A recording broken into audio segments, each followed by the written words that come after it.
GKG, gambar kok gerak?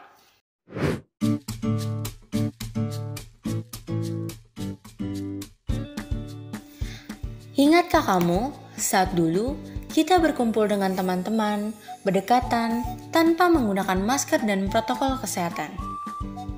Ingatkah kamu saat dulu belajar di sekolah, kampus, makan siang bersama tanpa ada batas jarak dan waktu? Saya sendiri pun begitu. Tapi itu dulu. Semenjak COVID-19 datang, semua itu berubah. Seperti musnah, padahal tetap ada.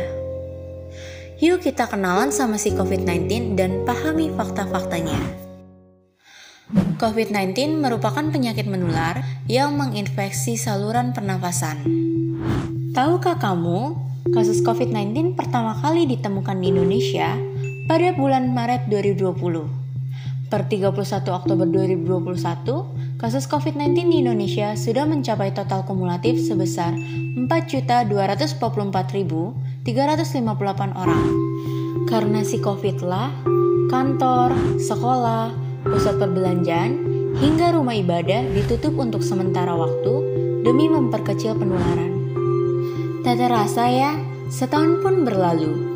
Kedatangan vaksin menjadi harapan besar untuk membuka kunci penjara. Kabar gembira untuk kita semua.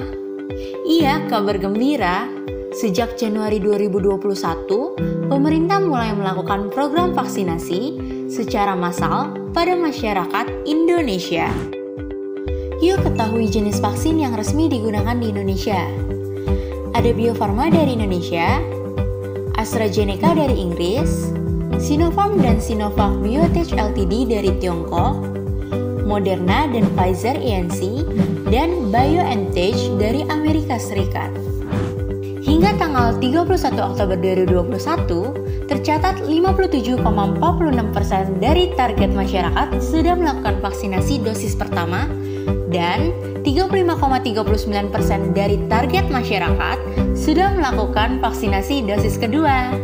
Semenjak bulan Juli 2021, sudah ada tren penurunan jumlah kasus COVID-19 di Indonesia. Penjara yang diciptakan pandemi mulai melonggar. Kita mulai bisa beraktivitas di luar rumah, walau tidak seperti dulu. Seiring penurunan jumlah penularan, kerap terlihat masyarakat mulai abai nih. Hal ini bisa memicu gelombang ketiga terjadi loh. Pada 9 November 2021 kemarin, ditemukan ada varian baru dari COVID-19 yaitu Omicron di Afrika Selatan, di mana varian ini memiliki 30 lebih mutasi sehingga WHO memperingatkan bahwa varian baru ini berpotensi untuk menyebar lebih cepat dan bisa memicu lonjakan COVID-19 baru. Saya cuma mau bilang, COVID itu bahaya. Dan kita semua setuju.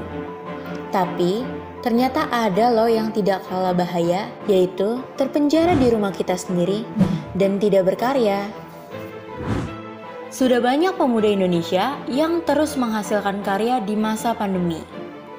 Sekarang pertanyaannya, apakah kamu hanya akan menjadi penonton mereka?